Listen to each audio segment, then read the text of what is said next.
Bon, alors je ne sais pas si je dois le dire, mais il est minuit 35. Je ne sais pas quand je vais dormir. Je vais pédaler toute la journée. Et donc je suis heureuse de passer un petit moment avec toi, ma Flo, parce que j'avais envie de partager, que tu nous partages ce que je sais de toi, un petit peu de ton parcours.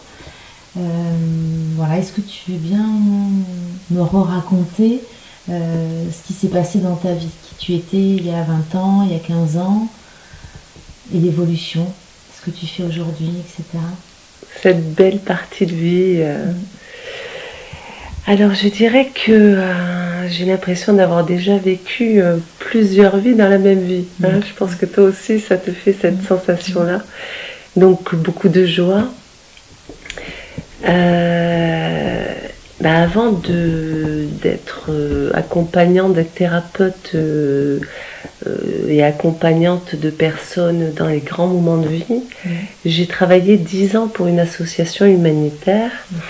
Dans le domaine ophtalmo, on a transformé des camions en blocs opératoires et on allait opérer de cataractes, de cécité évitable au Cameroun et au Niger, dans les contrées reculées. Voilà. Donc déjà, à travers toutes ces aventures, j'ai rencontré des tradipraticiens qui travaillaient avec leurs croyances, leurs pratiques ancestrales. Donc déjà j'étais très curieuse, je sentais qu'il y avait quand même un appel. D'autres choses.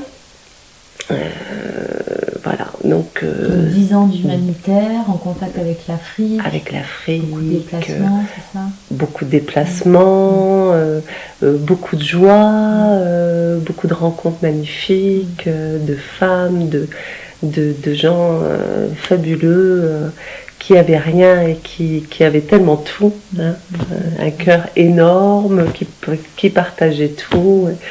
Ouais, beaucoup de bonheur, beaucoup de bonheur. Bon, et puis ça s'est arrêté comme toute belle aventure parfois. Et voilà, il y a un terme, voilà, ça se termine comme ça. Et puis il y a 15 ans, il se passe... Et puis il y a 15 ans, première rencontre. Alors déjà toute petite, ma grand-mère me disait que j'avais la main qui soignait. Donc voilà. Oui, ils étaient jolis. Et j'avais un des rêves où je voulais être kiné, entre autres. Je voulais être journaliste aussi, mais je voulais être kiné. Et puis, j'étais pas assez bonne en maths. Et ils avaient décrété que c'était pas ça. Donc, du coup, j'ai basculé vers autre chose, vers l'humanitaire. Et puis, je suis revenue... voilà, cadeau du ciel, j'ai fait un stage de massage ayurvédique. D'accord. Et là, ça a été la révélation. La révélation parce que je suis arrivée et les gens avec qui je faisais le stage m'ont renvoyé que c'était pas possible, que je savais et que je connaissais les techniques. Et pas du tout, je n'avais jamais... Voilà, et là j'ai senti pareil où j'étais complètement à ma place, dans la douceur et dans la fluidité, voilà, comme si effectivement j'avais déjà fait ça toute ma vie. Ça devenait une évidence. Une évidence, alors une évidence déjà pour moi, et puis voilà, c'était la continuité par rapport à mon parcours d'accompagnante. Et voilà, je suis allée vers le corporel, vers le soin. Et très vite, je suis allée vers le shiatsu, pareil, un appel, la médecine chinoise, la philosophie, l'attrait du voyage, la globalité, la prise en charge dans la globalité de la personne, le corps, l'esprit, l'âme, tout ça était aussi une évidence une évidence, je peux pas mieux dire, et un appel profond. Donc le shiatsu, c'est rattaché à ce qu'on connaît de la médecine chinoise? Et oui, en fait, c'est un art japonais dans la médecine chinoise. Ok, il me semblait qu'il y avait un rapport avec le Japon. C'est ça. Ok. Voilà. C'est reconnu comme une médecine à part entière au Japon. Donc c'est de l'acupuncture sans aiguille, c'est des points d'acupuncture sur les trajets des méridiens, et ça va bien au-delà, donc effectivement c'est du physique, et puis on travaille sur l'esprit, sur sur le lâcher prise. Voilà, hein, on touche de suite à l'émotionnel, on travaille sur l'émotionnel. Et puis au très intime. Et au très intime. Les personnes qui te consultent. Oui. Qu'est-ce que tu peux, enfin qu'est-ce que tu as, qu'est-ce que tu observes des personnes qui viennent vers toi justement, ou, est-ce qu'il y a une évolution ces 10 dernières années, est-ce que le public change ou pas? Oui, au début, c'était des gens qui venaient par curiosité pour du bien-être. Maintenant, ce sont des gens qui viennent pour des grands changements de vie. Hein, ils sont à un carrefour où ils sont dans un questionnement, dans une recherche d'une solution. Et voilà, ils viennent me voir parce que pour une écoute, pour un besoin de rattacher, de lâcher prise, de retrouver leur corps, de retrouver leur ressenti, de retrouver leur sens. Ça veut dire qu'ils sont quand même dans cette conscience que leur évolution, leur leur évolution, leur changement passe aussi par le corps en fait, que c'est quelque chose de global, et tu les amènes aussi à cette... Ils ne se rendent pas compte. Au départ, quand ils viennent me voir, c'est souvent parce qu'il y a un mal-être, un stress ou un mal-être.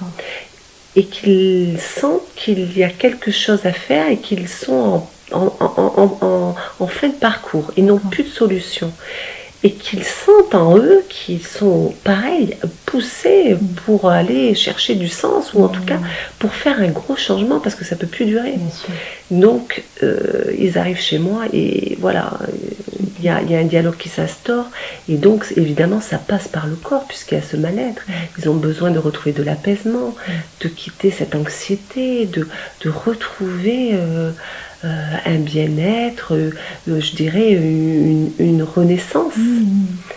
Et parce que je les aide je les amène à regarder la vie d'une autre manière, avoir un regard nouveau sur les limitations, sur qu'est-ce qu'ils vivent, leurs croyances, leurs jugements, leurs a priori, tout ce qui vient de notre éducation, de tout un collectif qui ne nous appartient pas, mais je les aide à amener un regard sur leur tempérament et pas sur leur caractère et ce qu'ils sont devenus au fil d'une vie.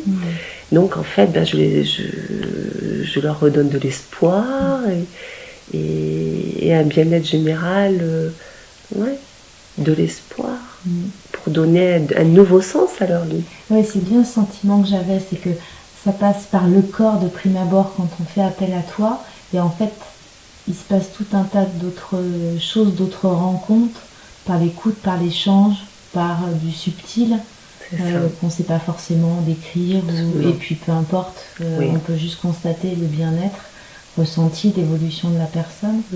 Et c'est cette magie chez toi, cette douceur, cette énergie que j'aime beaucoup. C'est chouette de la partager. Et qu'on retrouve aussi sur ton site internet. Alors du coup, je ferai un petit lien, comme ça on saura par quel biais te contacter. Et puis je crois que tu as des jolis projets à venir pour nous emmener dans la nature basque. Ah oui, j'avais vraiment envie de faire le lien. C'est pareil, ça m'est venu lors d'une randonnée, une évidence comme ça, un appel. J'avais envie de faire le lien avec la nature. On est tellement liés à la beauté de la nature. Et c'est une ressource, la nature, pour retrouver son bien-être, pour lâcher prise, pour retrouver, pour se retrouver. Donc, tu vas proposer je vais proposer des petites randonnées avec des randonnées thématiques, avec un lien avec la médecine chinoise, mais aussi des petits protocoles santé, des petits protocoles bien-être, de la relaxation, de la respiration, des méditations simples. Voilà, tu vois, une boîte à outils que on peut réutiliser à la maison, dans son quotidien, pour mettre en place un petit rituel, tu vois, pour pouvoir aller piocher quand on a un petit stress, quand on a un mauvais moment à passer, voilà. Et puis se retrouver à la terre, à la Pachamama, et voilà, retrouver... Tu m'inscris pour la Oui, première? oui. Quand j'aurai terminé cette aventure. Je t'attends pour le mois d'août. Mais bon, on peut commencer au mois de juin, là. Ça y est, c'est parti à travers la montagne du Pays Basque. Mais oui, je t'attends après ton périple. Merci, magnifique. Merci à toi, ma chérie. Merci, ma chérie.